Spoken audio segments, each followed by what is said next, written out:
ॐ भद्रं कर्णेभिः शृणुयाम देवाः भद्रं पश्येमाक्षभिर्यजत्राः स्थिरैरङ्गैः स्तुष्टुवागुंसस्तनूभिः व्यशेम देवहितं यदायुः स्वस्ति न इन्द्रो वृद्धश्रवाः स्वस्ति नः पूषा विश्ववेदाः स्वस्ति नस्तार्क्ष्यो अरिष्टनेमिः स्वस्ति नो बृहस्पतिर्दधातु ॐ शान्तिः शान्तिः शान्तिः हरिः ॐ श्रीगुरुभ्यो नमः हरिः ॐ सदाशिवसमारम्भां शङ्कराचार्यमध्यमाम् अस्मदाचार्यपर्यन्तां वन्दे गुरुपरम्परां वन्दे गुरुपरम्पराम्।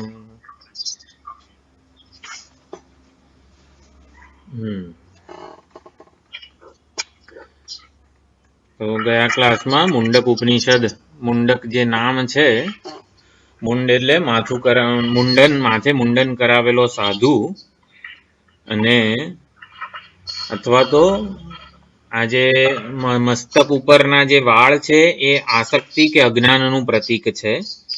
એનું એ આસક્તિ કે અજ્ઞાનનું મુંડન કરી નાખે એવી બ્રહ્મ વિદ્યા મુંડકો ઉપનિષદ છે. એટલે મુંડક ઉપનિષદ બ્રહ્મ વિદ્યા છે જે આવી રીતે અજ્ઞાનનું અવિદ્યાનું નિવારણ કરે છે.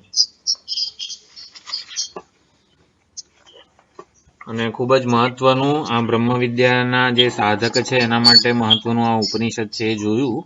વેદાંતનું કોઈ પણ પ્રવચન આ મુંડકો ઉપનિષદના મંત્રોના કોટેશન વગરનું હોય નહીં, એટલું એનું મહત્વ છે.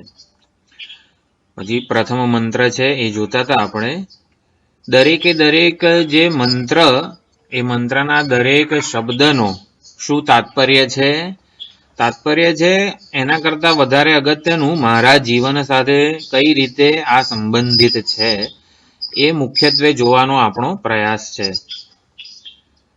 બ્રહ્મ વિદ્યા આપણે શેના માટે ભણીએ? તો કે આપણું પ્રયોજન સ્પષ્ટ છે, મુક્તિ માટે, અવિદ્યાની નિવૃત્તિ માટે. તો દરેકે દરેક મંત્ર આ બ્રહ્મ વિદ્યા પ્રગટ કરે છે. દરેકે દરેક મંત્ર મુક્તિનું સાધન બનવો જોઈએ. દરેકે દરેક મંત્ર મુક્તિનું સાધન બનવો જોઈએ. તો એ કઈ રીતે બને? મારી જોડે સંબંધિત થાય ત્યારે એ દરેક મંત્રનું મારા જીવનમાં શું સંબંધ છે એ સમજવું, તો મને દરેક મંત્ર વડે બ્રહ્મ વિદ્યા અને એ દ્વારા મોક્ષ એ પ્રાપ્ત થાય, એ માર્ગદર્શન મળે. તો એ કઈ રીતે થાય? આપણા બધા પરંપરાના આચાર્યોએ, સંપ્રદાય પરંપરાના બધા આચાર્યોએ જે જે વિચાર કરેલો છે એ બધા વિચારને આપણે જોઈએ, એના એ વિચારની સાથે રહીએ, એ વિચારપૂર્વકનું આપણું જીવન હોય, એ આપણા આ સ્વાધ્યાય વર્ગનું પ્રયોજન છે. એ વિચારોનું જ અનુસંધાન થાય. તો આ મંત્ર જે છે એ હું એકલો બોલું, કારણ કે હું જે બોલું ને પછી 3, 4, 5 સેકન્ડ પછી તમને સંભળાય છે, એટલે પછી ડબલ ના થાય, એટલે હું બોલું છું. ઓમ બ્રહ્માદેવાનાં પ્રથમઃ સંબભૂવ વિશ્વસ્ય કર્તા ભુવનસ્ય ગોપ્તા સબ્રહ્મ વિદ્યાં સર્વવિદ્યા પ્રતિષ્ઠાં અથર્વાય જ્યેષ્ઠપુત્રાય પ્રાહ. તો દરેકે દરેક મંત્રનું શુદ્ધ સ્પષ્ટ ઉચ્ચારણ થવું જોઈએ. મંત્ર જે છે બ્રહ્મ વિદ્યા છે, અત્યંત પવિત્ર છે, માટે એનું શુદ્ધ સ્પષ્ટ ઉચ્ચારણ થવું જોઈએ સ્વર સાથે. તો દેવાનામ પ્રથમઃ બ્રહ્મા સંબભૂવ, દેવોમાં પ્રથમ એવા બ્રહ્માજી સૌથી પહેલા પ્રગટ થયા. કેવા બ્રહ્માજી હતા? તો એના બે વિશેષણ છે. વિશ્વસ્ય કર્તા, ભુવનસ્ય ગોપ્તા. સમગ્ર આ બ્રહ્માંડના સર્જક વિશ્વસ્ય કર્તા, ભુવનસ્ય ગોપ્તા એટલે સમગ્ર આ બ્રહ્માંડના પોષક, પાલક એવા બ્રહ્માજી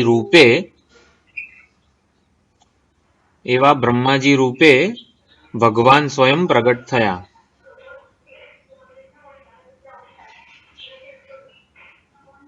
તમે ઓડિયો મ્યુટ કરી શકો છો પોતાનો. તમારો ઓડિયો મ્યુટ કરો તો મારો એકલાનો જ સંભળાશે, તમારા ત્યાંનો કોઈનો આપણને નહીં સંભળાય. કોઈને ઇન્ડિવિજ્યુઅલ ઓડિયો મ્યુટ કરી શકો. પછી હું કહું કંઈક પૂછું ત્યારે અનમ્યુટ કરીને જવાબ આપજો, વાંધો નહીં.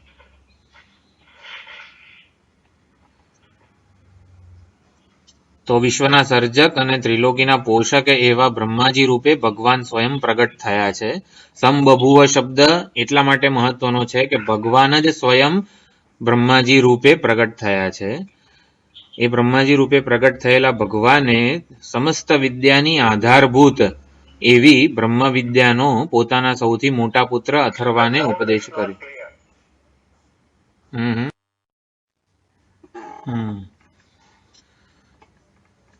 તો મંત્ર 1 માં આ બ્રહ્મા એટલે દેવાનામ પ્રથમ બ્રહ્મા સંબભુવ.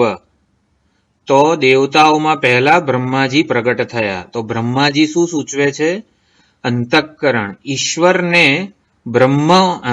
ઈશ્વરને જે સૌથી પહેલા ઈચ્છા જન્મી કે હું એક છું, અનેક રૂપે થઈ જવું, આ ઈશ્વરના સંકલ્પને બ્રહ્માજી કીધું છે. તો બ્રહ્માજી એટલે શું? બ્રહ્મ જે નપુંસકલિંગ શબ્દ છે, બ્રહ્મ નપુંસકલિંગ શબ્દ છે, એના ઉપર જગત કર્તૃત્વનો અધ્યારોપ થાય ત્યારે બ્રહ્મ બ્રહ્માજી કહેવાય છે. અભિનેતા ઉપર જ્યારે રાજાપણાના વેશનો અધ્યારોપ થાય ત્યારે રાજા તરીકે ઓળખાય છે, રાજા કહેવાય છે અભિનેતા. અભિનેતા જ રાજા તરીકે ઓળખાય છે, અભિનેતા જ રાજા કહેવામાં આવે છે. એવી જ રીતે બ્રહ્મ ચૈતન્ય જે ભોક્તૃ સ્વરૂપ જે છે, સાક્ષી અધિષ્ઠાન ચૈતન્ય, એ જ એના ઉપર જ્યારે કર્તૃત્વનો, જગત સર્જકત્વનો જ્યારે અધ્યારોપ થાય ત્યારે બ્રહ્માજી તરીકે ઓળખાય છે, બ્રહ્માજી બની નથી જતા. સંબભુવ શબ્દથી એ જ કીધું છે કે અધિષ્ઠાન ચૈતન્ય જે બ્રહ્મ છે એના ઉપર જગત કર્તૃત્વનો અધ્યારોપ થાય ત્યારે એ બ્રહ્મ જ બ્રહ્માજી કહેવાય છે. આ બરોબર ખ્યાલ આવે છે ને? તો દેવાનામ પ્રથમ, દેવો એટલે ઇન્દ્રિયો એટલે કે અધિષ્ઠાન દેવતાઓ જ્યારે પ્રગટ નહોતા થયા ત્યારે અંતઃકરણ એટલે ઈશ્વરના સંકલ્પ રૂપે આવી રીતે બ્રહ્માજી રૂપે ઈશ્વરનો સંકલ્પ પ્રગટ થયો છે. તો બ્રહ્મ પર કર્તૃત્વનો અધ્યારોપ થવો એને બ્રહ્માજી કહેવાય. આ બ્રહ્માજી જગત પિતા છે, સર્વના પિતાજી છે, વિશ્વના સર્જક છે, ત્રિલોકીના પાલક છે. તો બે વિશેષણો આ કીધા છે, વિશ્વનો સર્જક અને ત્રિલોકીના પાલક. અને એમણે સર્વ વિદ્યાઓની પ્રતિષ્ઠા એવી બ્રહ્મ વિદ્યાનો ઉપદેશ પોતાના જ્યેષ્ઠ પુત્ર અથર્વાને આપ્યો. તો બ્રહ્મ વિદ્યા કેમ સર્વ વિદ્યાની પ્રતિષ્ઠા છે એનો પણ ગઈ વખતે વિચાર કર્યો આપણે. બીજી બધી વિદ્યાઓ દ્વારા જે જાણવાનું છે, જે જણાયેલું હોય છે, એ બ્રહ્મ વિદ્યા દ્વારા જણાયેલું થઈ જાય છે. એ ખૂબ જ અગત્યની આ વસ્તુને આપણા જીવનમાં સાંકળીએ કે બીજી બધી એન્જિનિયરિંગ, મેડિકલ, પછી આ બીકોમ, CA, જેટલી પણ વિદ્યા શાખાઓ છે મેનેજમેન્ટથી માંડીને, એ બધું જેટલું પણ જ્ઞાન આપે છે આપણને, એ જ્ઞાનથી એક વાત એ કે જિજ્ઞાસા વધતી જાય છે, આપણું અજ્ઞાનનું ક્ષેત્ર ઉલટાનું વધે છે. બીજી વાત એ કે એ જગતની જેટલી પણ વિદ્યાઓ છે એ શેના માટે આપણે ભણીએ છીએ? સુખ, શાંતિ, સલામતી માટે જ આપણે એ બધી વિદ્યાઓ પ્રાપ્ત કરીએ છીએ. તો આ બધી વિદ્યાથી જે પ્રાપ્ત કરવાનું છે સુખ, શાંતિ, સલામતી, એ વધારે ને વધારે ઉલટાનું અપ્રાપ્ત જાણાતું જાય છે. કેમ? કારણ કે એને પ્રાપ્ત કરનારો પોતે અલ્પનો અલ્પ રહી જાય છે. મેડિકલની વિદ્યા છે, એન્જિનિયરિંગની જે વિદ્યા છે, એ શેના માટે પૂર્ણ નથી? કારણ કે એ વિદ્યાને પ્રાપ્ત કરનારો જે છે એન્જિનિયર, ડોક્ટર, એ અલ્પ ઉપાધિના અભિમાન વાળો જ રહે છે. અને જે પોતે પોતાને અલ્પ ઉપાધિ રૂપે જાણે એ કોઈ દિવસ પૂર્ણ બની શકે નહીં, પોતાને પૂર્ણ તરીકે સ્વીકારી ના શકે. માટે જિજ્ઞાસાની પૂર્ણ નિવૃત્તિ શક્ય જ નથી અપરા વિદ્યા વડે. જગતની બધી વિદ્યાને અપરા વિદ્યા રૂપે કહેવામાં આવી છે આ ઉપનિષદમાં, અને બ્રહ્મની વિદ્યાને પરાવિદ્યા કહેવામાં આવી છે. તો આ પરાવિદ્યા જે છે એ મૂળભૂત દરેક વિદ્યા દ્વારા જે જાણવા યોગ્ય છે, પ્રાપ્ત કરવા યોગ્ય છે, એની વિદ્યા છે. દસમાની વિદ્યામાં તું દસમું છું એ જે જ્ઞાન છે એ જ પૂર્ણ સંતોષ જન્માવે. દસમાને ક્યાંક બતાવે મારાથી ભિન્ન સ્વરૂપે. જો ત્યાં ઝાડીની પાછળ દસમો છે ત્યાં શોધો, જો આ નદીની અંદર ક્યાંક દસમો છુપાઈ ગયો છે એને શોધો. એટલે દસમાને મારાથી જુદો બતાવીને એને શોધવાના સાધનો બતાવી કરે જે વિદ્યા, એ મને મારું પ્રયોજન સિદ્ધ કરનારી નથી. એવી જ રીતે બ્રહ્મ વિદ્યા સર્વ વિદ્યાની પ્રતિષ્ઠા એટલા માટે છે કે જિજ્ઞાસાની નિવૃત્તિ કરે છે. કઈ રીતે? જ્ઞાતાના સ્વરૂપને પ્રગટ કરે છે, જ્ઞાતાને પૂર્ણ બનાવે છે. માટે બ્રહ્મ વિદ્યા સૌથી મહત્વની છે. પછી વિશ્વસ્ય કરતા ભુવનસ્ય ગોપતા જે છે એ શેના માટે કીધું છે? તો મંત્ર 1 જે ઉપનિષદની શરૂઆત જ છે એ એની સ્તુતિથી, બ્રહ્મ વિદ્યાના ઉપદેષ્ટાની સ્તુતિ કે મહત્તાથી કરવામાં આવે છે કે જેટલી આપણને લાગે, શ્રોતાને લાગે કે આટલી બધી મહાન વિદ્યા છે આ, એટલા માટે જે ઉપદેષ્ટા છે એની મહત્તા અહીંયા સમજાવવામાં આવે છે. તો વિશ્વસ્ય કરતા, તો જે જગત સર્જનહાર છે, સર્જન કરનારા જે પરમાત્મા છે એ ઉપદેષ્ટા વિશ્વના સર્જક છે. બ્રહ્મ વિદ્યાના ઉપદેષ્ટા, બ્રહ્મ વિદ્યાના આચાર્ય કોણ છે? મુંડક ઉપનિષદમાં બ્રહ્માજી છે. તો આ બ્રહ્માજી જગતના સર્જક છે, માટે કોઈ પક્ષપાત નથી. એમણે સંપૂર્ણ જગતનું સર્જન કર્યું છે, તો પોતાના સર્જન માટે એમને કોઈ પક્ષપાત નથી, કોઈ રાગદ્વેષ નથી. એ માટે રાગદ્વેષ રહિત છે, સર્વ માટે સમાન દૃષ્ટિ ધરાવે છે, માટે વિશ્વસ્ય કરતા કીધું છે. ભુવનસ્ય ગોપતા કેમ કીધું છે? પોતે સર્જેલા જગતનું બસ આ બનાવી દીધું. હવે જેમ કુંભાર ઘડો બનાવે પછી એના રક્ષણની, પાલન પોષણની જવાબદારી કુંભારની નથી, એ તો ઘરાકને વેચીને છૂટો થઈ જાય. તો બ્રહ્માજીએ બસ આ બનાવી દીધું ને પછી આપણને રવાડે ચડાયા, એવું નથી. ભુવનસ્ય ગોપતા પણ છે. ઉપદેષ્ટા જે છે બ્રહ્મ વિદ્યાના મુંડકો ઉપનિષદમાં, એ બ્રહ્માજી સર્વના હિતેચ્છુ છે. એટલે ભુવનસ્ય ગોપતાથી સર્વના હિતેચ્છુ છે. આવા મહાન ઉપદેષ્ટા વડે બ્રહ્મ વિદ્યાનો ઉપદેશ થયો છે અને માટે બ્રહ્મ વિદ્યા સર્વ વિદ્યાની પ્રતિષ્ઠા છે. તો બ્રહ્મ વિદ્યા એટલે શું? બ્રહ્મણા પ્રોક્તા, બ્રહ્મ વિષયા વિદ્યા બ્રહ્મ વિદ્યા.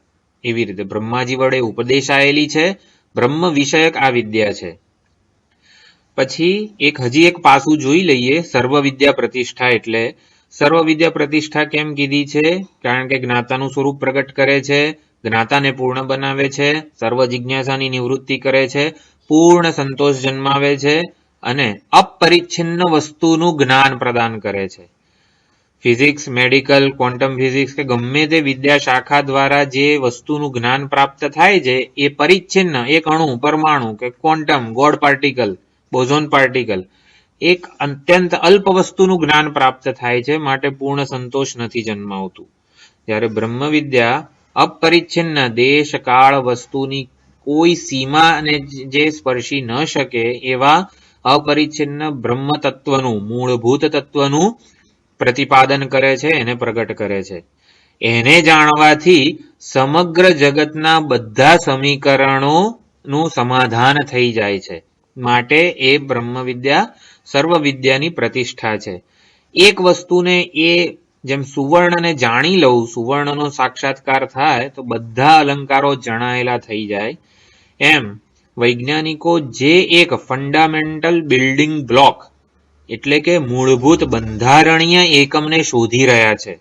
આ જગતનું બંધારણીય એકમ શું છે? જેને સમજવાથી આખો જગતના બધા સમીકરણો ઉકેલાઈ જાય. તો મૂળભૂત બંધારણીય એકમ શું છે? Fundamental building block. તો છાંદોગ્ય ઉપનિષદમાં એને અણિમા શબ્દથી કહેવામાં આવેલું છે. સયહ એષઃ અણિમા ઐતદાત્મ્યમિદં સર્વમ. તો જે અણિમા છે, ફંડામેન્ટલ બિલ્ડિંગ બ્લોક એટલે કે મૂળભૂત બંધારણીય એકમ શું છે? ચૈતન્ય છે. એ ચૈતન્યને જાણવાથી, મૂળભૂત સારભૂત વસ્તુને જાણવાથી પૂર્ણપણે પૂર્ણતા પ્રાપ્ત થાય છે. બ્રહ્મને જાણનારો પરમને, પૂર્ણતાને પ્રાપ્ત કરે છે. માટે પણ એ સર્વ વિદ્યા પ્રતિષ્ઠા છે. એટલે બ્રહ્માજી કે જે બ્રહ્મ વિદ્યાના ઉપદેષ્ટા છે એ વક્તાની મહાનતા કીધી. પ્રથમ સંબભૂવ શબ્દથી વિશ્વસ્ય કરતા ભુવનસ્ય ગોપ્તાથી વક્તાની મહાનતા કીધી. પછી વિદ્યાની મહાનતા કઈ રીતે કીધી? સર્વ વિદ્યા પ્રતિષ્ઠાથી કીધી. આપ अपना ऑडियो म्यूट कर दीजिए. અને અધિકારીની મહાનતા કઈ રીતે કરી? અથર્વાય જ્યેષ્ઠ પુત્રાય પ્રાહ. પોતાના જે જ્યેષ્ઠ પુત્ર હોય એને પિતાજી અત્યંત વાત્સલ્યથી પ્રેરાઈને આપે, અત્યંત મહત્વની વસ્તુ હોય એ જ આપે. તો અધિકારીનું નિરૂપણ અથર્વા શબ્દથી થયું છે. અથર્વાય એટલે મૂળભૂત શબ્દ પ્રાતિપદિક શું? અથર્વ. તો અથર્વ શબ્દ શું છે? અખંડાનંદજી સુંદર સમજાવે છે. અથર્વ ન થર્વતી ઇતિ અથર્વ. ન થર્વતી જે વિચલિત થતો નથી, કંપિત થતો નથી, એને અથર્વ કીધું છે. તો જે પરમાર્થ જ્ઞાનમાં નિષ્ઠ છે, જેને પરમાર્થ જ્ઞાનથી વિચલિત કરી શકાય નહીં, એને અથર્વ કીધું છે. તો દેવી અથર્વશીર્ષ ઉપનિષદ, ગણેશ અથર્વશીર્ષ ઉપનિષદ, આ બધા અથર્વશીર્ષ ઉપનિષદ એટલે શું કે એમાં એવું જ્ઞાન પ્રદાન કરવામાં આવે છે જે તે ઈષ્ટ દેવતાનું કે જે પ્રાપ્ત કરીને વિચલિત થવાતું નથી. ખ્યાલ આવ્યો અથર્વ શબ્દનો અર્થ? કે અથ રૂ અને વનિન એવા એ સંધિથી અથર્વા શબ્દ થાય છે. પરમાર્થ જ્ઞાનમાં ખૂબ શ્રદ્ધા ધરાવવી એને અથર્વા કહેવાય છે. બસ આ જ્ઞાન વડે જ મારા જીવનનું કલ્યાણ છે, મારા જીવનનું હિત છે, એનાથી જ મને મુક્તિ મળવાની છે. આ જ્ઞાન જ મારી મૂળભૂત ઝંખનાને તૃપ્ત કરનારું છે. એવી દ્રઢ શ્રદ્ધા હોવી એને અથર્વા કીધું છે. એટલે જે વિચલિત થઈ જાય એને થર્વ કહેવાય, જે વિચલિત ન થાય એને અથર્વ કહેવાય. જે પોતાના નિશ્ચયમાં અડગ રહે એને અથર્વા કહેવાય. અથર્વા એટલે આપણે પણ અથર્વા થવાનું છે. આપણા જીવન સાથે અથર્વાને શું સંબંધ? આપણે પણ તો અથર્વાય જ્યેષ્ઠ પુત્રાય પ્રાહ. તો પ્રાહ બ્રહ્માજીએ અથર્વ જે પોતાના જ્યેષ્ઠ પુત્ર છે એમને આ વિદ્યાનો ઉપદેશ કર્યો. પ્રાહ પ્રકર્ષેણ આહ. આહ એટલે કેવું? ભ્રુ વચ ધાતુનું જ રૂપ છે. બ્રહ્મ વિદ્યાનું દાન કર્યું.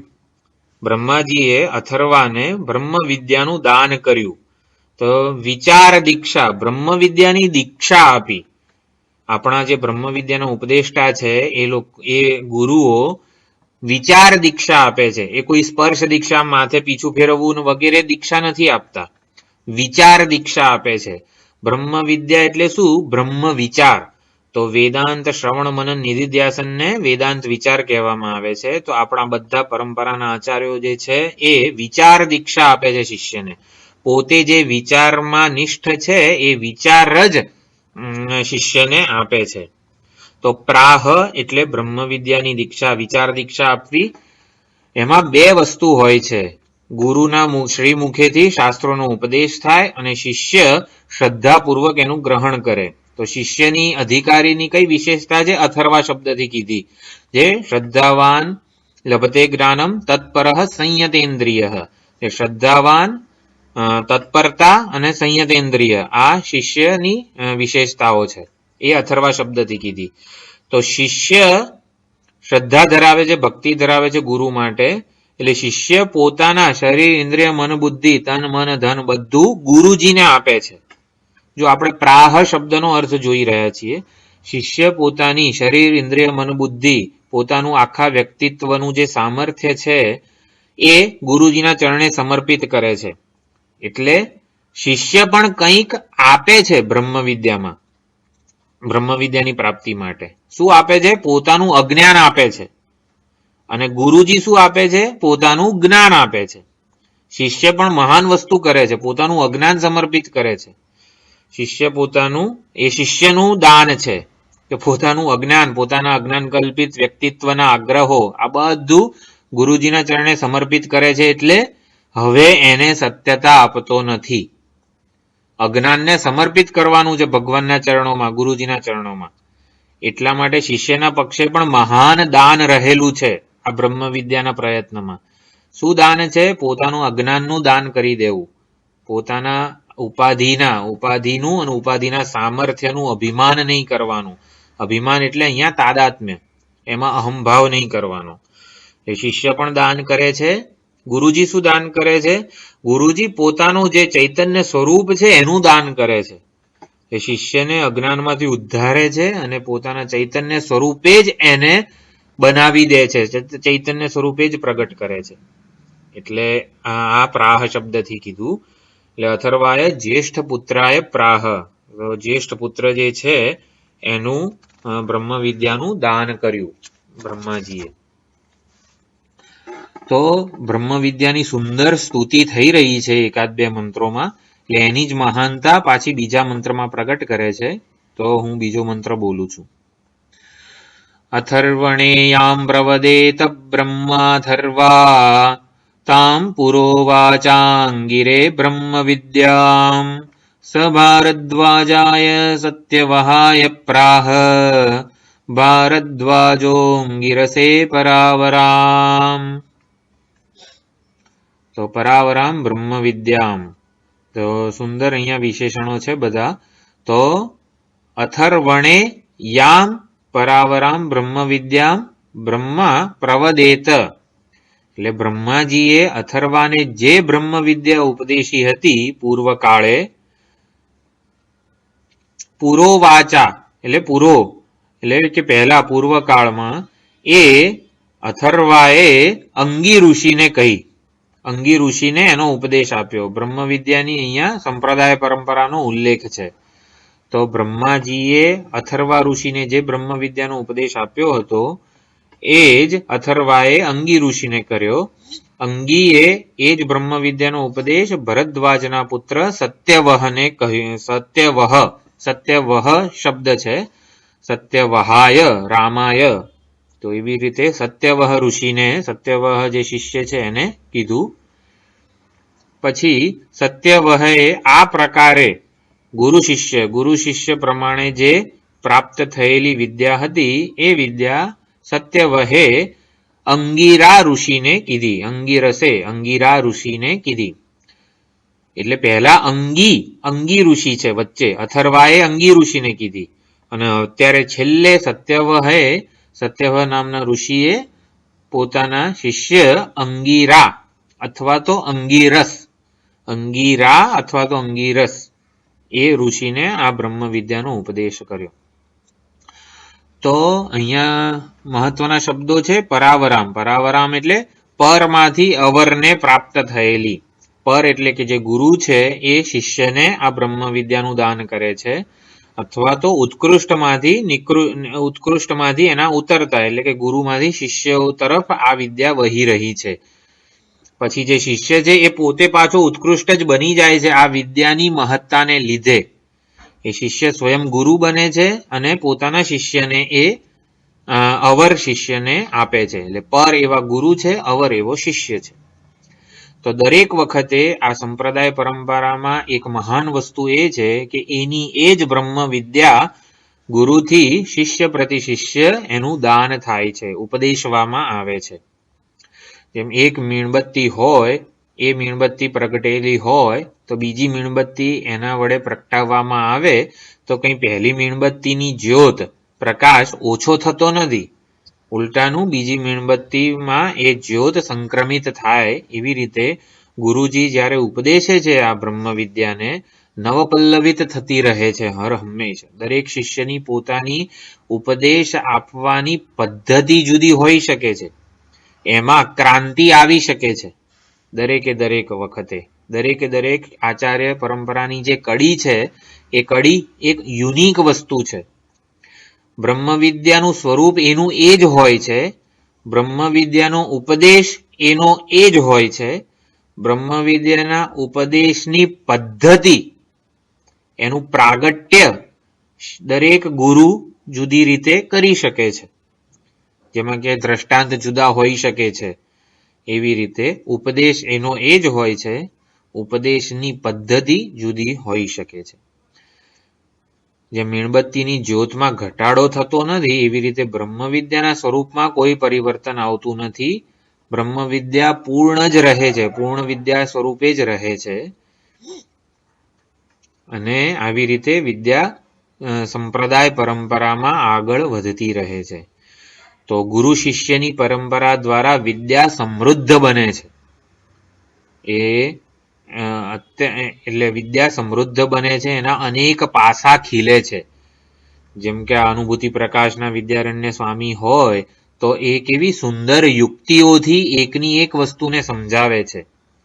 સુરેશ્વરાચાર્યજી ઈશ્વરનું, બ્રહ્મનું અસ્તિત્વ તર્કથી સિદ્ધ કરતા હોય છે. ઈશ્વરના અસ્તિત્વમાં આપણને કોઈ નાસ્તિક તર્ક આવે કે ઈશ્વર છે તો મને બતાવો વગેરે, આવો કોઈ તર્ક કરે તો તર્કનો ઉત્તર આપણે આપી ન શકીએ. પરંતુ તર્ક દ્વારા એવા નાસ્તિક આગળ પણ તર્કથી ઈશ્વરનું અસ્તિત્વ સિદ્ધ કરનારા આપણા મહાન આચાર્યો છે સંપ્રદાય પરંપરાના. એટલે ગુરુ શિષ્યની પરંપરા દ્વારા વિદ્યા સમૃદ્ધ બને છે, એના અનેક પાસા ખીલે છે. ઉપદેશની પદ્ધતિમાં ઉત્ક્રાંતિ પણ આવે છે. એટલે નિત્ય નૂતન, પણ બ્રહ્મ વિદ્યાનું સ્વરૂપ એનું એ જ રહે છે, સફળ એટલે કે સાર્થક જ રહે છે.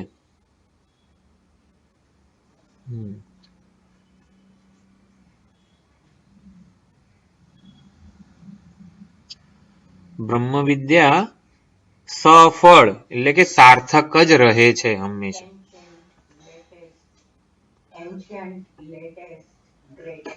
સનાતન શબ્દ પણ કહેવામાં આવેલો છે. એન્શન્ટ બ્રહ્મ વિદ્યાનો ઉપદેશ છે. આ બધું શેના માટે કહેવામાં આવે છે? બ્રહ્મ વિદ્યાની પ્રાપ્તિ માટે આપણને રુચિ જન્મે, એની મહત્તા સમજાય, એની પૂર્વ તૈયારી આપણામાં કટિબદ્ધ થઈએ, મચી પડીએ બ્રહ્મ વિદ્યાની પ્રાપ્તિ માટે. અને કેવા કેવા મહાન પુરુષોના તપ વડે એ પ્રાપ્ત થયેલી છે, માટે એના માટે આદર જન્મે આપણને.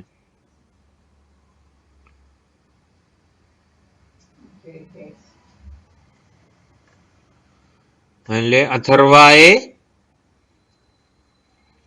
પોતાના અથર્વાએ એટલે બ્રહ્માજીએ પોતાના જ્યેષ્ઠ પુત્ર અથર્વાને કીધી.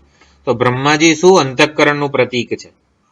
તો બ્રહ્માજી અંતઃકરણનું પ્રતીક છે, આપણા મનનું અંતઃકરણનું પ્રતીક છે. બ્રહ્માજીએ કોને કીધો ઉપદેશ? અથર્વાને કીધો. તો અથર્વા શું છે? દ્રઢ નિશ્ચય. ન થર્વતી અથર્વા. તો અથર્વા એટલે શું? આપણા જ અંતઃકરણનો જે દ્રઢ નિશ્ચય કરનારો ભાગ છે, એમાં આ વિદ્યા પ્રગટ થઈ. બ્રહ્માજી એટલે અંતઃકરણ ઈશ્વરનું. એટલે અંતઃકરણમાં આ જે વિદ્યા બ્રહ્મ વિદ્યા રૂપે ભગવાને અવતાર લીધો, એ જ પછી દ્રઢ નિશ્ચય રૂપે અથર્વા રૂપે અથર્વાને આપી એ બ્રહ્મ વિદ્યા. એટલે અથર્વા એટલે શું? દ્રઢ નિશ્ચય. દ્રઢ નિશ્ચય થયો. પછી અથર્વા ઋષિએ કોને આપી? અંગી ઋષિને આપી. તો અંગી એટલે શું? મૂળભૂત જે એટલે આપણા શરીરમાં હાથ, પગ, આંખ, કાન, નાક આ બધા અંગો કહેવાય. અને અંગી કોણ છે? જીવાત્મા, હું, ઉપાધિનું અભિમાન ધરાવનારો. તો એ અંગી જે જીવાત્મા છે એને આ બ્રહ્મ વિદ્યા મળી. જો આપણે આધ્યાત્મિક અર્થઘટન જોઈ રહ્યા છીએ દરેકે દરેક ઋષિનું, તો બ્રહ્માજી અંતઃકરણ છે, અથર્વા એ જ અંતઃકરણનો દ્રઢ નિશ્ચય એટલે કે એ જ બ્રહ્મ વિદ્યા દ્રઢ નિશ્ચય રૂપે પ્રગટ થઈ. પછી એ દ્રઢ નિશ્ચયમાંથી આ વિદ્યા કોને મળી? જીવને મળી, અંગીને. એટલે બ્રહ્મ વિદ્યાથી જીવ ભરાઈ ગયો. અંગી ઋષિને મળી એટલે બ્રહ્મ વિદ્યા જીવને પ્રાપ્ત થઈ. પછી આ જીવે એટલે કે અંગી ઋષિએ કોને બ્રહ્મ વિદ્યા પ્રદાન કરી? ભરદ્વાજના પુત્ર સત્યવહને. એટલે ભારદ્વાજ એ સત્યવહનું વિશેષણ છે. સત્યનું વહન કરે એને સત્યવહ કહેવાય. તો સત્યનું વહન કોણ કરે છે? આપણે આ જીવ ઉપાધિ સંઘાતમાં જેમ કે સત્ય હોય, સત્યમ વદ, તો સત્યનું વહન કરનાર કોણ છે? વાણી છે. સત્યનું ઉચ્ચારણ કરે, સત્ય બોલે, સત્યનું વહન કરનાર કોણ છે? આ આપણા ઉપાધિ સંઘાતમાં વાણી છે. તો સત્યવહ એટલે વાણી. એટલે જીવે આ બ્રહ્મ વિદ્યા વાણીને આપી, એટલે કે વાણી દ્વારા ઉપદેશ કર્યો. પછી એટલે વાક તત્વ પૂરેપૂરી બ્રહ્મ વિદ્યાથી ભરાઈ ગઈ. પછી વાક તત્વએ કોને આપ્યું આ બ્રહ્મ વિદ્યા? સત્યવહે ભારદ્વાજો અંગિરસે, એટલે અંગિરસ ઋષિને આ બ્રહ્મ વિદ્યા આપી. તો અંગિરસ ઋષિ એટલે અત્યાર સુધીના જેટલા બધા હતા એ બિંદુ પુત્ર કહેવાય છે. નાદ શિષ્ય જે છે ને એ કહેવાય છે. અને અંગિરસ થી પછી મનુષ્ય જાતિનો ઉલ્લેખ થયેલો છે. એટલે અંગિરસ એટલે વાક તત્વ વડે જે બ્રહ્મ વિદ્યા પ્રાપ્ત થઈ હતી એ વાક તત્વ એ વાણીએ અંગિરસ એટલે સંપૂર્ણ મનુષ્ય જાતિને બ્રહ્મ વિદ્યાથી ભરી દીધી. અંગિરસ પછી આ મનુષ્ય સૃષ્ટિ, મનુષ્ય જાતિનું આખું સર્જન થયું. આવું સુંદર અર્થ આપણા બધા મહાત્માઓ કરે છે. તો બ્રહ્મ વિદ્યા બ્રહ્માજી એટલે અંતઃકરણમાં દૃઢ નિશ્ચય રૂપે પ્રગટ થઈ. દ્રઢ નિશ્ચય રૂપે પ્રગટ થવાથી આખો જીવ જે ઉપાધિનો સંઘાત છે એ બ્રહ્મ વિદ્યાથી ભરાઈ ગયો. પછી સત્યવહ એટલે કે વાણી રૂપે એ પ્રગટ થયો અને વાણી દ્વારા પ્રાપ્ત ભરાઈ ગયેલી આ બ્રહ્મ વિદ્યાનો ઉપદેશ સમગ્ર મનુષ્ય જાતિમાં અત્યારે પ્રગટ થયેલો છે. બ્રહ્મ વિદ્યા આવી રીતે સિદ્ધ છે, સાર્થક છે, સફળ છે. એટલે અત્યંત મહાન એવા આચાર્યો ઋષિ મુનિઓએ જેના માટે પ્રયત્નપૂર્વક સાધના કરેલી છે એમણે ઘણો પુરુષાર્થ કરેલો છે. માટે આપણે પણ કરીએ, આપણામાં ઉત્સાહ જન્મે એના માટે આ બધું સુંદર વર્ણન ઉપનિષદ સ્વયં પોતાના મુખેથી આ પરંપરા સંપ્રદાય પરંપરાનો ઉલ્લેખ કરે છે. પછી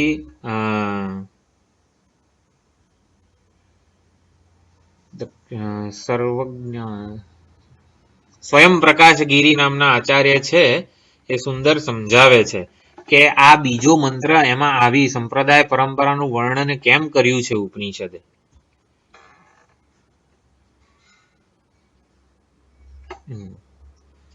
એટલે ઉપદેશથી એટલે કોઈક કે ચલો રોટલી કેમ બનાવવી એ આપણે ટીવી ના સિરિયલમાં ઓલું શું કહેવાય કુકિંગ શો આવતો હોય એમાં આપણે જોઈએ કે ભાઈ રોટલી કેમ મારે શીખવી છે તો રોટલી કેમ બનાવી. તો કુકિંગ શો આપણે ચાલુ કરીએ અને જોઈએ. તો કુકિંગ શોમાં જે બેન ભાઈ આપણને રોટલી બનાવતા શીખવાડતા હોય એ આપણને કહે તો આપણને એ આપણે કરવા જઈએ અને આપણાથી બને નહીં તો આપણે સૌથી પહેલું તો ક્વેશ્ચન એ થાય ને કે આ કંઈક બરોબર લોટ બાંધતા શીખવાડ્યું નહીં હોય. એટલે કે જેણે શીખવાડ્યું છે ને એની વિશ્વસનીયતા પહેલા આપણામાં જન્મવી જોઈએ તો પછી એ સફળ કે સાર્થક થાય. એટલે ઉપદેશ માત્રથી એટલે ગુરુ ઉપદેશ આપે અને શિષ્ય કૃતાર્થ થઈ જાય, એ પૂર્ણતામાં પ્રતિષ્ઠિત થાય એવું કંઈ લાગતું નથી. એવો પૂર્વ પક્ષ અહીંયા ઉભો થાય છે કે ઉપદેશ માત્રથી કંઈ શિષ્ય પૂર્ણ કૃતાર્થ થઈ નથી જતો. એટલે મુંડક ઉપનિષદ જે છે એનું જ્ઞાન એ બ્રહ્મ વિદ્યા જો પ્રતિપાદન થતું હોય તો એ પ્રમાણભૂત ના કહેવાય. કેમ? કારણ કે ગુરુ ખાલી ઉપદેશ આપે અને શિષ્યનું કલ્યાણ થઈ જાય એવું ના હોય. તો એટલા માટે આ શંકાના ઉત્તરમાં આ સંપ્રદાય પરંપરાનો ઉલ્લેખ છે. કારણ કે અત્યંત મહાન સર્વજ્ઞ કલ્પ એવા ઋષિ મુનિઓનો ઉલ્લેખ એટલા માટે થયો છે કે આ બ્રહ્મ વિદ્યાનો સંબંધ કેવા ઉપનિષદોના આચાર્ય જોડે થયેલો છે. બ્રહ્મ વિદ્યા કોના દ્વારા ઉપદેશાયેલી છે એ ખૂબ જ અગત્યનું છે. એટલે જેટલા પણ આ સંપ્રદાય પરંપરાના આચાર્યો છે એ વિદ્યાનું વહન કરનારા છે, વિદ્યાને સર્જનારા નથી. બ્રહ્મ વિદ્યાના ઉપદેષ્ટા છે આ બધા, એ વિદ્યાના કરતા નથી. વિદ્યાનું સર્જન કરનારા નથી, વિદ્યાનું વહન કરનારા છે. તો જેટલા પણ છે આ ઋષિ મુનિઓ એ સંપ્રદાય કરતા છે, વિદ્યાના કરતા નથી. બ્રહ્મ વિદ્યાના કરતા નથી, સંપ્રદાય કરતા છે. તો જે જ્ઞાન આપવામાં આવે છે એ જ્ઞાનનો કરતા કોઈ નથી. આ એકે ઋષિ મુનિઓ જ્ઞાનના કરતા નથી, કેવળ ઉપદેશક છે, બ્રહ્મ વિદ્યાના ઉપદેશક છે. ઉપદેશક છે, કર્તા નથી, માટે કર્તાની કોઈ પણ ભૂલ કે કર્તાનું કોઈ પણ અભિમાન પૂર્વકનું જે અંશ છે એ આ બ્રહ્મ વિદ્યાને સ્પર્શતો નથી. આપણે એ વસ્તુ સમજી રહ્યા છીએ કે બ્રહ્મ વિદ્યા આટલા એન્શિયન્ટ એટલે કે કેટલા સૃષ્ટિનું સર્જન થયું એ પહેલાથી કઈ રીતે એના સ્વરૂપને જાળવીને એનું વહન થઈ રહ્યું છે, એમાં જરા પણ ફેરફાર થયો નથી. તો એના જે સંપ્રદાય કર્તાઓ છે, આચાર્યો છે, એ ઉપદેશક છે, એ વિદ્યાનું સર્જન કરતા નથી. આ મારો મૌલિક ઉપદેશ છે એવું નથી કહેતા. મને મારા ગુરુ પાસેથી જે જ્ઞાન મળ્યું છે એ જ જ્ઞાનનું હું એને હસ્તાંતરિત કરું છું, ખાલી એને આગળ વધાવું છું. એટલે ઉપનિષદનો સંપ્રદાય કર્તા સાથેનો સંબંધ ઉપનિષદ સ્વયં પોતે કરે છે જ્ઞાનની પ્રશંસા દ્વારા. એટલે આ જેટલા પણ આચાર્યો છે આપણા, એ આ મંત્રોનું કે શ્લોકોનું સર્જન કરનાર નથી, કેવળ ઉપદેશ આપનાર છે. અને માટે ઉપનિષદના અપ્રામાણ્યનો પ્રશ્ન આવતો નથી. આ ઉપનિષદની બ્રહ્મ વિદ્યા સફળ સાર્થક જ છે.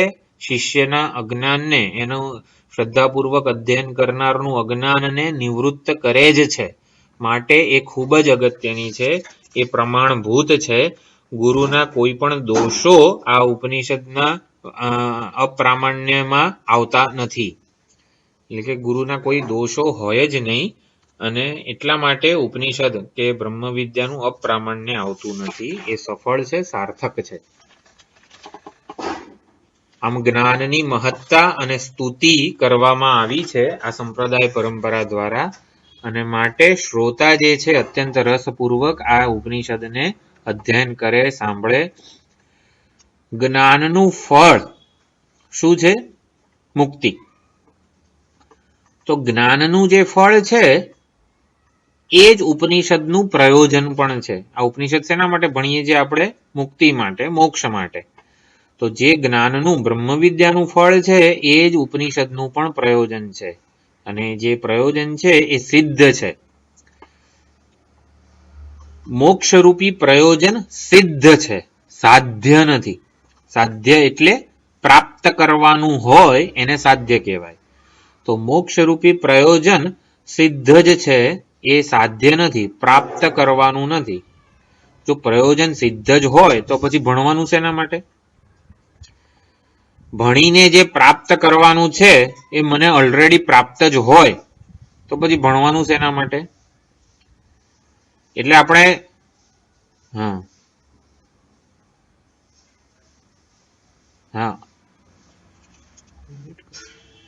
અનમ્યુટ કરો. અનમ્યુટ થયું નથી હજી.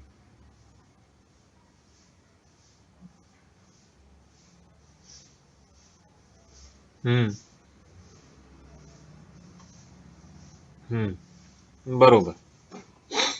એટલે મોક્ષરૂપી પ્રયોજન ઉપનિષદનું છે અને જ્ઞાનનું ફળ પણ મોક્ષ જ છે.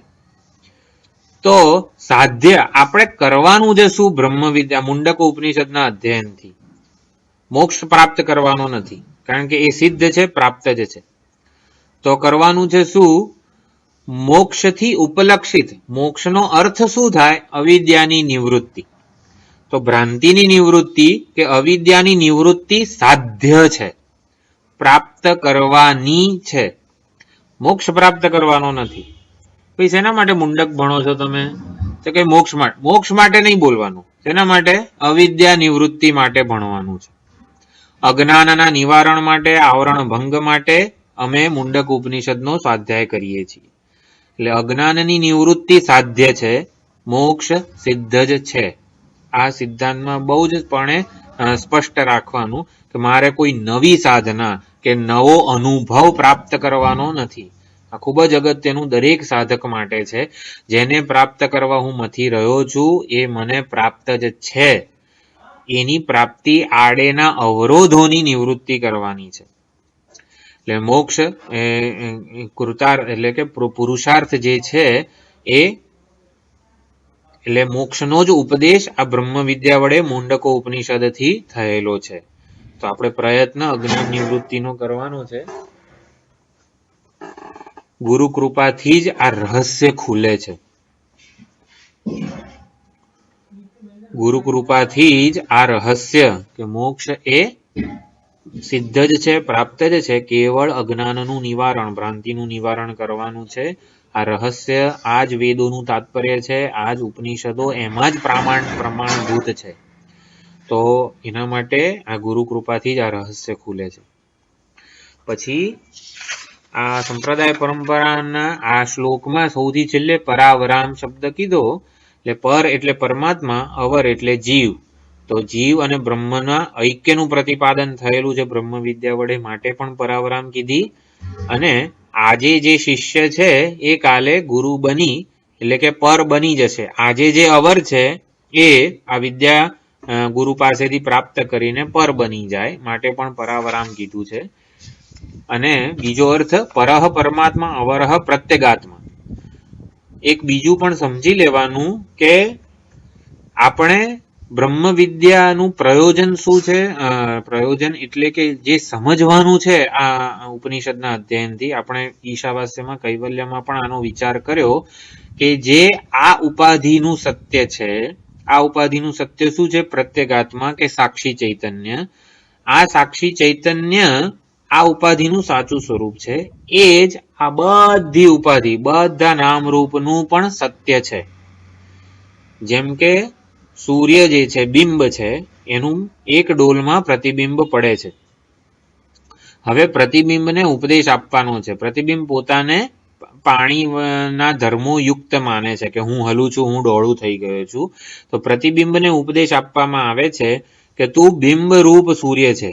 અથવા તો એવું કહેવાય કે સર્વ ડોલમાં 100 ડોલ પડી હોય તો સર્વ આ 100 ડોલમાં જે પ્રતિબિંબિત થઈ રહ્યો છે ને એ તું એક સૂર્ય છે. એટલે જે એક ડોલના પ્રતિબિંબનું સત્ય છે એ બિંબરૂપ, એ જ બધી ડોલોનું સત્ય છે.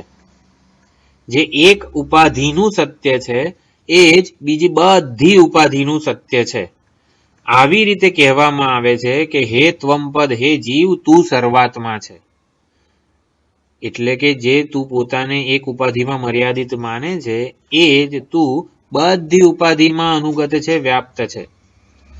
એટલે પરહ એટલે પરમાત્મા, બિંબરૂપ. અવરહ એટલે શું? પ્રત્યેગાત્મા. પ્રત્યેગાત્મા એટલે સાક્ષી ચૈતન્ય.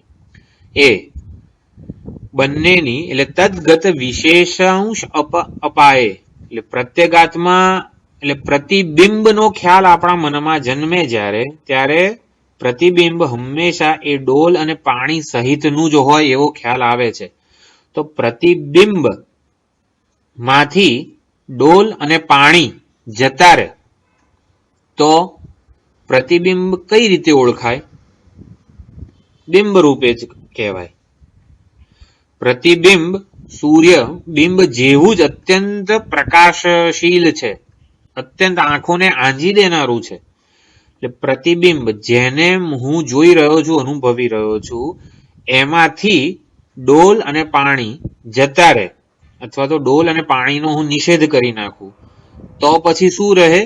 બિંબ જ રહે. એટલે પ્રત્યેગાત્મા જે મારો આ ઉપાધિ સહિત જે ઉપાધિને હું માનનારો છે એ સાક્ષી ચૈતન્ય, એમાંથી આ ઉપાધિનો અંશ હું બાદ કરી નાખું.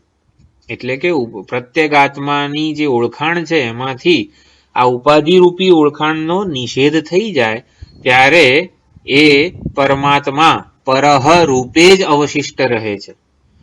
પ્રતિબિંબમાંથી ઉપાધિ એટલે ડોલ અને પાણીને કાઢી નાખીએ તો બિંબ રૂપે જ એક સૂર્ય અવશિષ્ટ રહે. એવી રીતે અવર એવા જીવમાંથી ઉપાધિના અભિમાનનો અંશ કાઢી નાખીએ તો એ બિંબ કે પરમાત્મા રૂપે જ અવશિષ્ટ રહે છે. પરમાત્મા રૂપે જ એની ઓળખાણ થાય છે. તો આવી રીતે પરાવરામ બ્રહ્મ વિદ્યામ કીધું છે. જે અવર એવા જીવને પર એવા પરમાત્મા રૂપે પ્રગટ કરે છે, પરમાત્મા રૂપે એનું સત્ય પ્રગટ કરે છે, માટે પરાવર. આ પરાવર શબ્દ બ્રહ્મ વિદ્યાનો સ્વરૂપ બોધક શબ્દ છે. બ્રહ્મ વિદ્યા કેવી છે? તો કે પરાવરામ છે. પરાવર શબ્દ જીવ બ્રહ્મ ઐક્યનું પણ સૂચન કરે છે. જે અવર છે એને જ પર સ્વરૂપે, એના મૂળભૂત વાસ્તવિક સ્વરૂપે પ્રગટ કરે છે. એટલે પરા અને અવરા. તો પરા શું છે? નિર્ગુણ બ્રહ્મ પ્રતિપાદિકા બ્રહ્મ વિદ્યા. અને અવરા એટલે ધર્માધર્મ સાધન તત્ફલ ગુણ બ્રહ્મપાદી પ્રતિપાદિકા તયોહો કર્મધારયે પરાવરામ. આ પરાવરામ શબ્દ કર્મધારાય સમાસ છે. કર્મધારા એટલે વિશેષણ વિશેષ્ય. તો એ સુંદર વિગ્રહ આપણા આચાર્યોએ આપેલો છે. તો કે અવર એવા પ્રત્યેગાત્મા કે જે ઉપાધિની ઓળખાણ વાળો છે, એમાંથી ઉપાધિનો અંશ બાદ કરવામાં આવે ત્યારે એનું બ્રહ્મ રૂપે પ્રતિપાદન કરે છે, પરમાત્મા પર રૂપે પ્રતિપાદન કરે છે. માટે એવી પરાવરામ બ્રહ્મ વિદ્યામ છે. માટે આ પણ સુંદર બીજો મંત્ર. એમાં આવી રીતે બ્રહ્મ જ્ઞાનની સ્તુતિ થઈ, સંપ્રદાય પરંપરાની સ્તુતિ થઈ, અને એ દ્વારા બ્રહ્મ વિદ્યાનું પ્રામાણ્ય પણ પ્રગટ કરવામાં આવેલું છે. એ પણ ખૂબ જ અગત્યનું છે. એટલે ગુરુ શિષ્યની પરંપરા જે છે એના દ્વારા આ વિદ્યા અત્યંત સમૃદ્ધ બને છે. વિદ્યાની વહેંચણી જે છે એ જ વિદ્યાને સફળ બનાવે છે. સબળ એટલે કે અત્યંત બળવાન બનાવે છે. તો એવી જ રીતે પરમાત્માની કૃપાથી આ બધું પ્રાપ્ત થતું હોય છે. અને માટે આપણા આચાર્યોએ પણ જેટલો સુંદર વિચાર કરેલો છે દરેકે દરેક આપણા શાસ્ત્રો ઉપર, એનો પણ લાભ મળતો રહે આપણને, એની પણ અહીંયા સુંદર પ્રાર્થના છે કે આવી રીતે મહાન આચાર્યોએ આના ઉપર વિચાર કરેલો છે અને એ આપણને પ્રાપ્ત થાય છે. તો હવે ત્રીજો મંત્ર આપણે ખાલી બોલી લઉં છું ભાષાંતર, અને એનો વિચાર હવે સોમવારે કરીશું. શૌनको હવૈ મહાશાલઃ અંગિરસં વિધિવત ઉપસન્નઃ પપ્રચ્છ કસ્મિન્નુ ભગવો વિજ્ઞાતે સર્વમિદં વિજ્ઞાતં ભવતીતિ. તો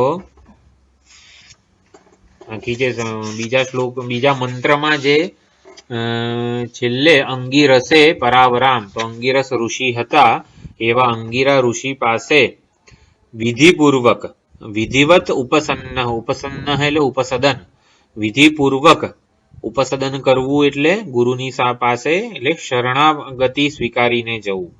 તો અંગિરા ઋષિ પાસે વિધિપૂર્વક શરણાગતિ સ્વીકારીને ગયેલા જે ઋષિ છે શૌનક ઋષિ અંગિરા ઋષિ પાસે વિધિપૂર્વક શરણાગતિ પૂર્વક ગયા.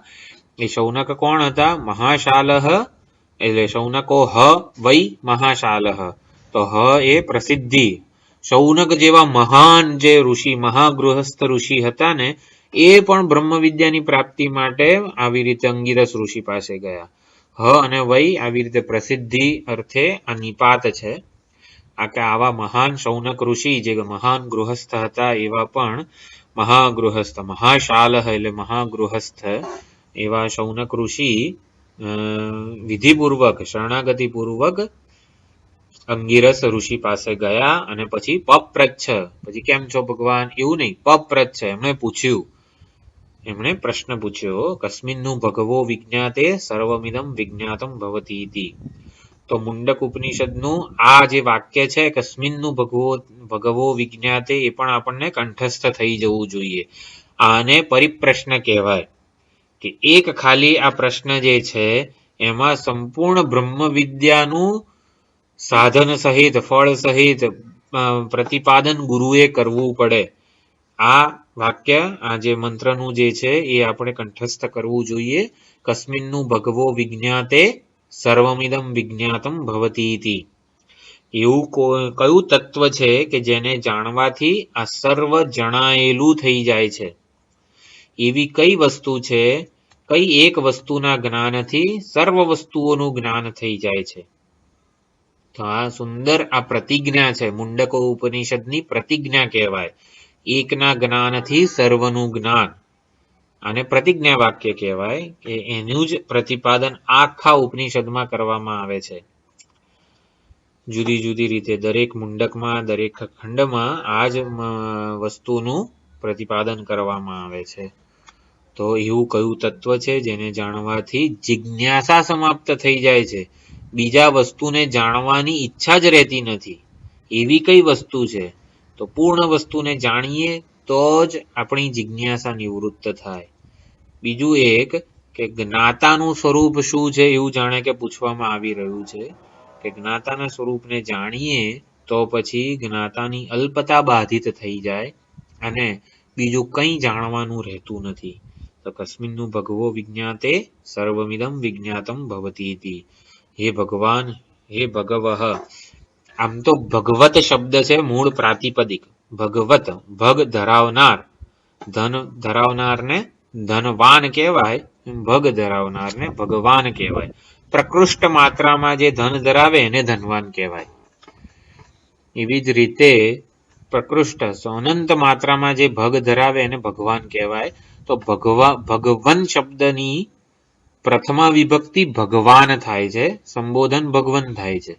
પરંતુ ઉપનિષદમાં જ્યારે આ શબ્દ વપરાય ભગવાન પોતાના ગુરુજી માટે, અત્યંત આદરણીય વ્યક્તિ માટે, ત્યારે ભગવઃ સંબોધન થતું હોય છે. આમ તો ભગવન શબ્દનું સંબોધન શું થાય? ભગવન થાય, હે ભગવન. સંસ્કૃતમાં જ પ્રથમા વિભક્તિ ભગવાન થાય, સંબોધન ભગવન થાય. પરંતુ ઉપનિષદમાં, વેદમાં જ્યારે સંબોધન હોય છે ભગવનનું, ત્યારે ભગવઃ એ સંબોધન થાય છે. સોહમ ભગવત શોચામી. ઉપનિષદમાં દરેક જગ્યાએ ભગવન નથી આવતું સંબોધન, ભગવઃ જ આવે છે. એ પણ એનું પણ સુંદર રૂપની સિદ્ધિ થાય છે. હે ભગવાન ગુરુજીને સંબોધન છે, કારણ કે ભગવાન જ આ ગુરુજી રૂપે પ્રગટ થયેલા છે. અત્યંત વિનય, નમ્રતા, આદર સૂચવે છે આ વસ્તુ. તો આના ઉપર આપણે આવતી વખતે વિચાર કરીશું. ઓમ પૂર્ણમદઃ પૂર્ણમિદં પૂર્ણાત પૂર્ણમુદચ્યતે પૂર્ણસ્ય પૂર્ણમાદાય પૂર્ણમેવાવશિષ્યતે. ઓમ શાંતિ શાંતિ શાંતિ. હરિ ઓમ. શ્રી ગુરુભ્યો નમઃ. હરિ ઓમ.